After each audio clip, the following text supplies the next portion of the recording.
take a look. Just released the official bill from the 117th Congress from the United States Senate, and this is for stimulus provisions.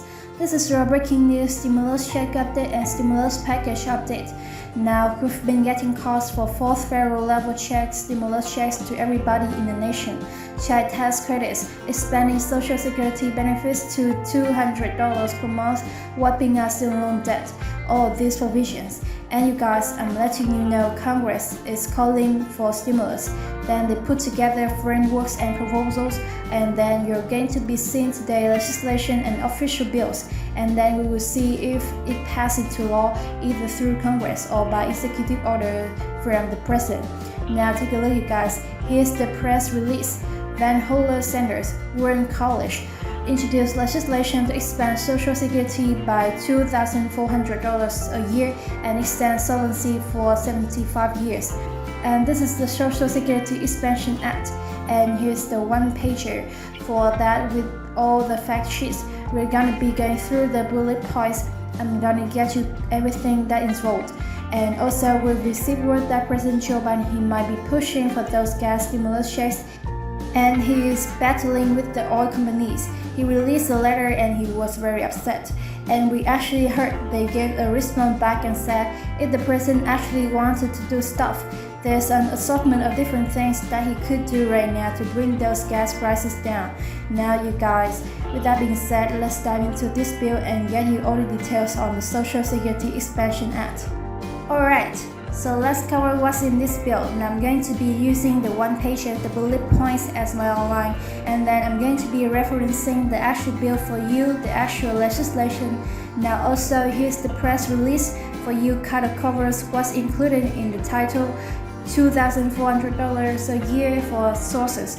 Here's the recipients and extend the solvency for 75 years. Now, on the third page of the actual bill, it says that this legislation is to go into effect January 1st of 2023.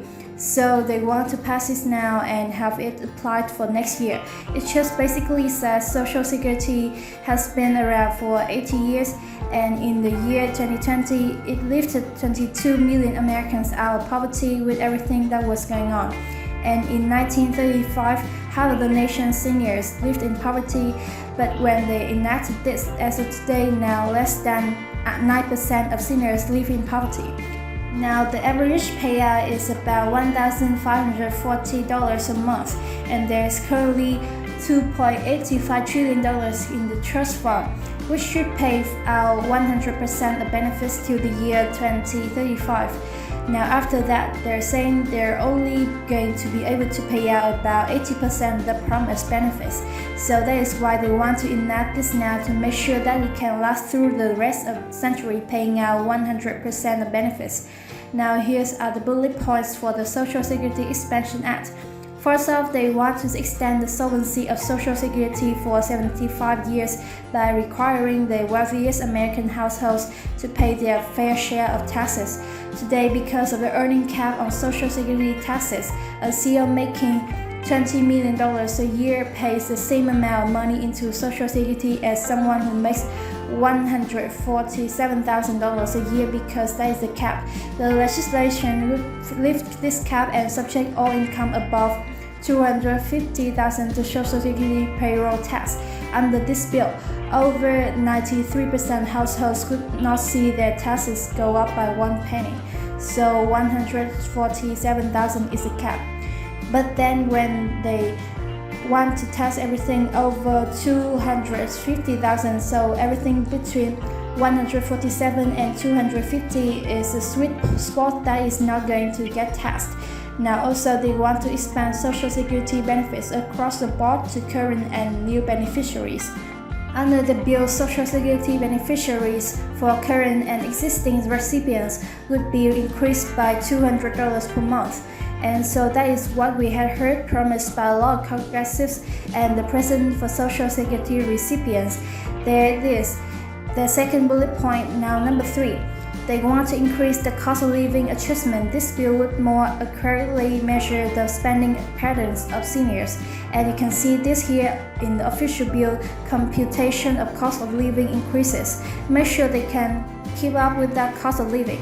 Next up, required millionaires and billionaires to pay their fair share into Social Security. Now this is where things get a little bit interesting, so let me know your thoughts on this and your interpretation. Now it says currently workers have 12.4% taken out each paycheck and contributed to the trust fund. Half is paid by the employer, half is paid by the worker.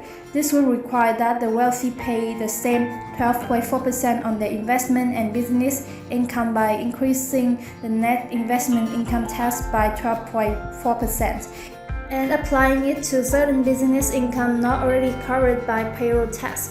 So take a look at the press release, and it says by requiring millionaires and billionaires to finally pay their fair share into the program. It doesn't specify, so take a look at the bill.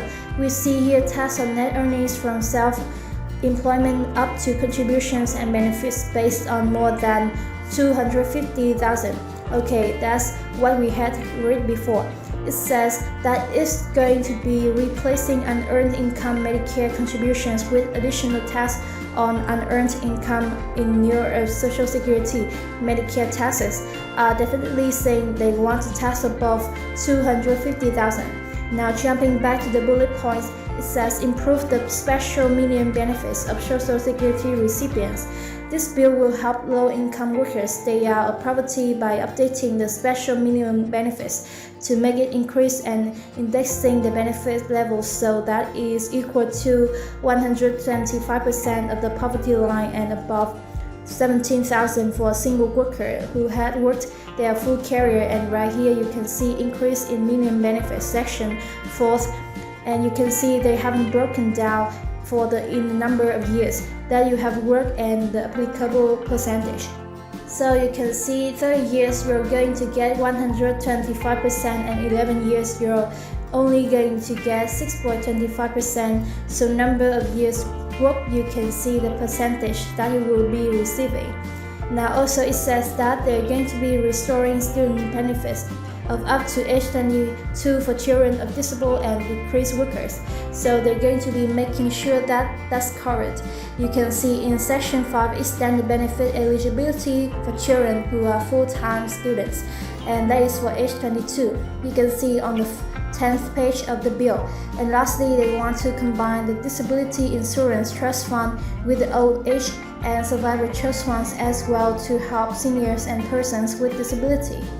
So there you have it, guys. And again, this is the bill that was officially released. We're going to be seeing if it makes any traction.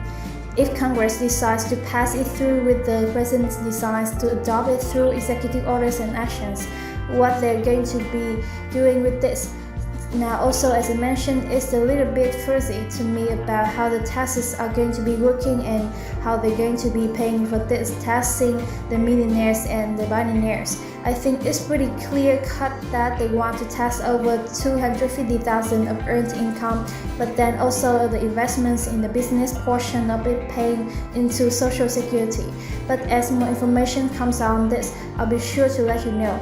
We're hearing a lot of this stuff is going to be ramping up as we get closer to these midterm elections, and Bernie Sanders is warning the president and other Democrats, you got to get your act together. You got to keep your promises, you got to change course, and you got to do what you said help out the American people, especially if you want them to vote for you in these upcoming midterm elections. That is the latest, and as always, thank you so much for joining me.